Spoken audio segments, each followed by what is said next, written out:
Welcome, welcome, welcome. Welcome to our channel. Welcome to another one of our videos. Today we're going to cover IBM. We'll cover the contract bidding process. We got a little bit of news there and some analyst news. And then, as you know, we split off this last week.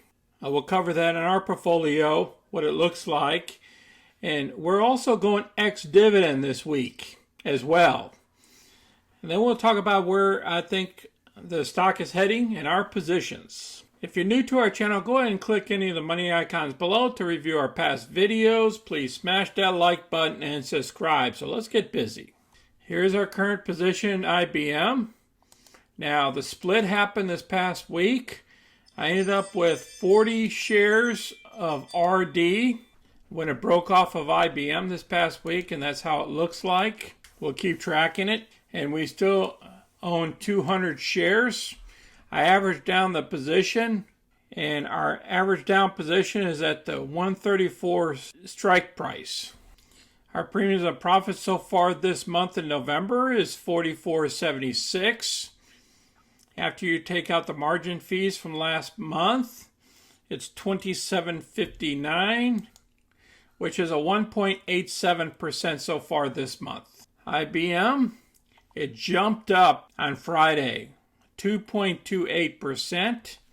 The volume was 6.6 million shares versus the normal volume of 5 million shares. Our market cap somewhere around 110 billion. As you can see, that juicy dividend is coming up. The ex-dividend date is November 9th coming up. So keep that in mind.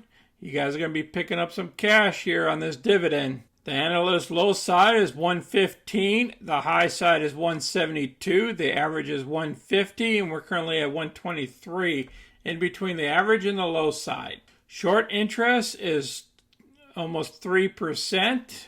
The difference between 9:30 and 10:15 is reduced shorts of 1.2%. So there's less people that's willing to be shorting the stock. I'll place this article down below as well. First article we're going to cover is 10 growth stocks with decent dividend yields.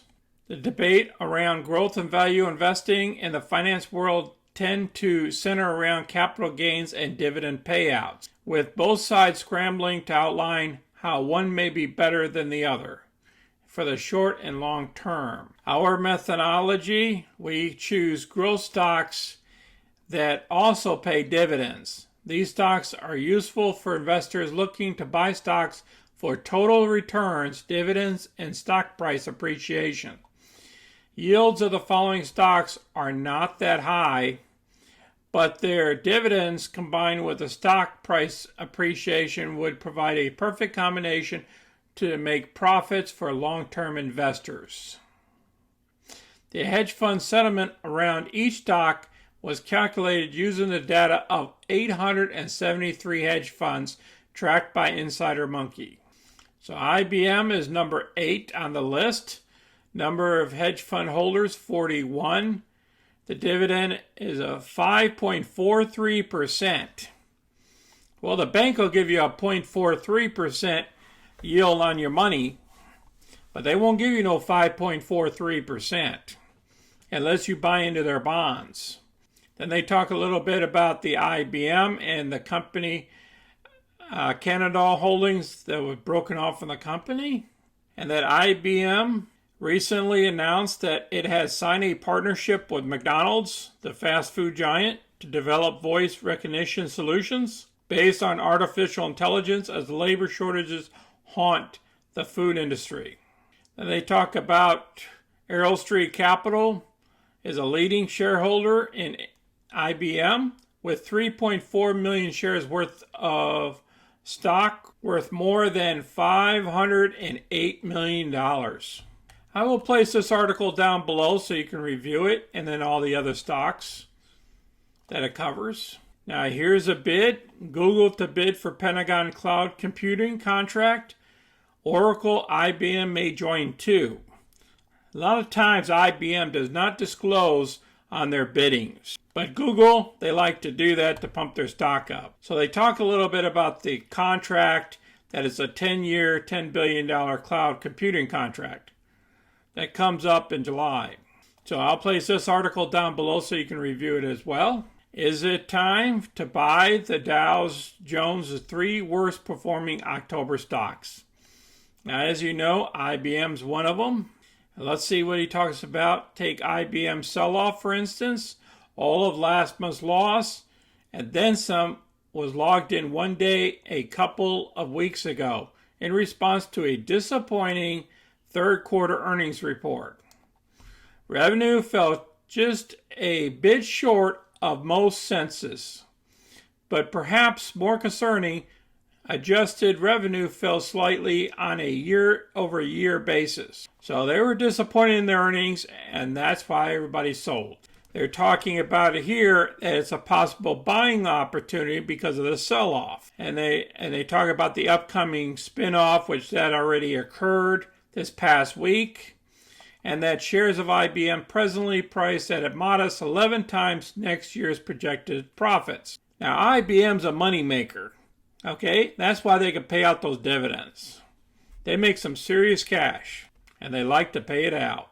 Let's look at the options of IBM. This next week's options, because of the ex-dividend coming up, these premiums are not so high. So I just want you to keep that in mind.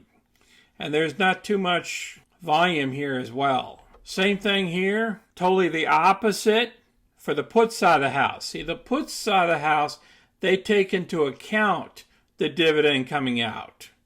So they're overinflated. I just want you to understand why these are overinflated like this. It's because the dividend is coming out that they know after the dividend, the ex-dividend date, the stock is adjusted the next day for that dividend. So the stock's going to drop after the dividends technically paid out. As you can see, whenever they pay out dividends, you always see a little bit of a drop. The same thing here, it happened. They go ex-dividend date, and then the stock fell. Over here, the stock actually, it dropped right here. A small drop there. See, that accounts for the dividend. I just want you guys to understand that. Then we had this split that just happened this past week or so. Okay, and then the stock fell because it accounts for the split. And that's why we're down here in the 123 range. So we're going to get hit with this dividend, and then the stock is going to fall. And that could be a good time for you to pick up some shares. Because down here at the 115, they're saying support is around the 118 and the resistance at 137 and the stop loss is at 116.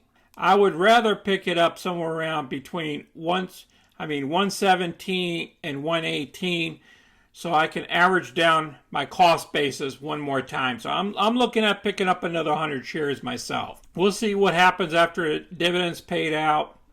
I don't think we're going to get that down that low. We could start trending higher because of these contracts and based off of people wanting to get in, because this thing now has a 5.4% dividend rate. So this is looking very attractive for the value investor for long term. So what I'm going to do is just pick up another 100 shares if we dip below a certain amount. And then I'm just going to hold her. I'm going to pick up some dividends. And then we'll do some covered calls against her once the price starts acting properly and getting back up here to the 130s. I appreciate everybody watching our video today. I know it's been a couple of weeks since I covered IBM. If you have any questions or comments, please place them down below. Even share your positions as well down below. And please smash that like button and subscribe so you can get our future content. You guys all be safe out there, and remember, diversify, diversify, diversify. Until next time, this is Sonny. I'm out.